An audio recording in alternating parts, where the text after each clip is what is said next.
54% of Haitians live in abject poverty.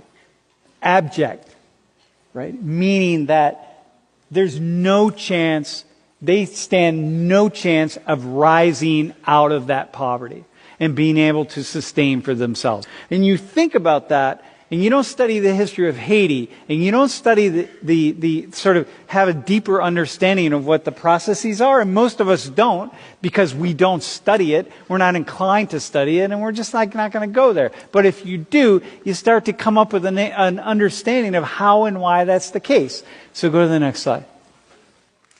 So I'm going to give you a history of Haiti in 3 minutes. 1790, Haiti was the most profitable colony of all the European countries. There was not a single colony anywhere that was more profitable anywhere in the world. It was a French colony. Haiti provided 50% of all the revenues of France. In Haiti, 1/2 of the world's sugar, the most lucrative crop, 2/3 of the world's coffee, the second most lucrative cash crop in the world at the time, with 500,000 slaves. 500,000 slaves brought from Africa.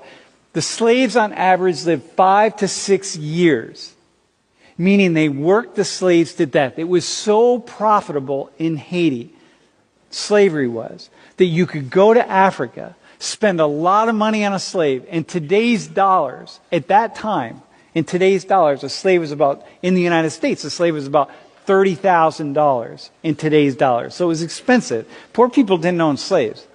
So these big landowners go to Africa, get slaves, work them to death, 4 to 5 years, and when they die, just go and get another one. Eventually, black Africans, the slaves, they started having an insurgency. They did exactly what the colonies were doing in the United States. In the United States, they were revolting against England to get their freedom, right? Think about this. The founding fathers of the Americas. They were revolting against England to get their freedom. In Haiti, the Africans who were being worked to death under horrific conditions. Horrific conditions. They were rising up against the French to get their freedom. And in 1804, they won. They were succeeded in overthrowing the French. And you got to applaud, right? Because, like, my God, you did exactly what these Europeans did in the Americas, the founding fathers here in the United States. They overthrew the oppressors to get their freedom. So this is a good thing, right? If you think backwards, it's like, this is amazing. This is what should happen.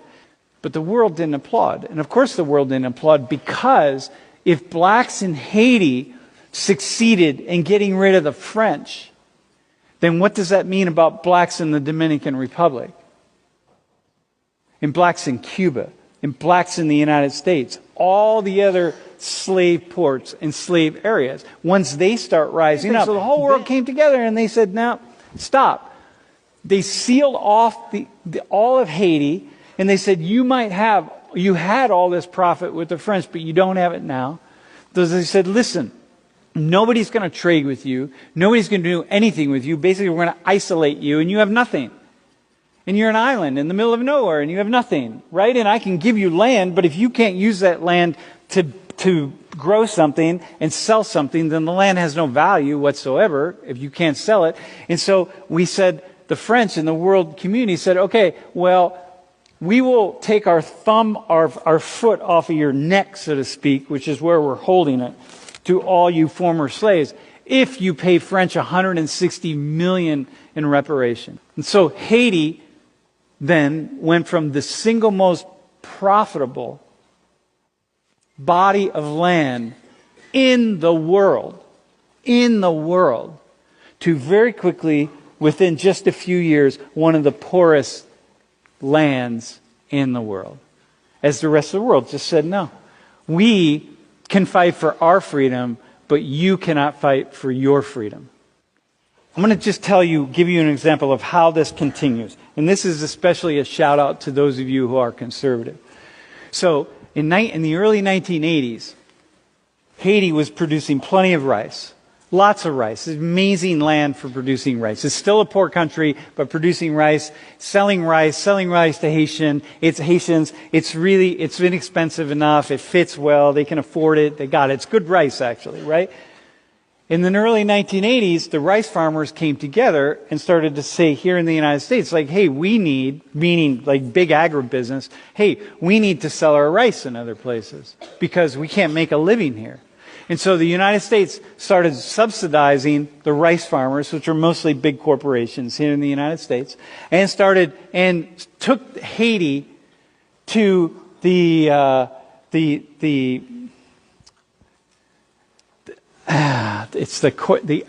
but went to the international bodies to force Haiti to accept American rice. And Haiti said, we're not going to accept American rice. So we here start giving our rice farmers subsidies in the U.S., okay? Meaning we take taxpayer dollars and we give it to rice farmers. And we give it to rice farmers because rice farmers can't produce rice inexpensively enough to sell around the world. And in Haiti said, look, we're not going to accept your rice because you subsidize it with the American government tax dollars. And therefore, the price of rice is artificially low. And then it's lower than our Haitian rice. And that's a problem for us. And so back when I did this research, I did this for the first time. It was about 5 years ago. This is how much we subsidize our rice farmers, $430 million, meaning people that can't figure out how to grow rice inexpensively. And so we subsidized it by American taxpayers. And then what we did in the same year that we gave our rice farmers this much money, that's how much money we gave to Haiti in foreign aid.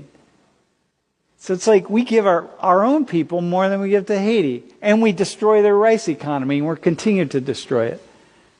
And this is one way where this just keeps going. And why did the U.S. win in the world court in this way against Haiti? We won because we're the most, of course we're going to win. Haiti's never going to beat us.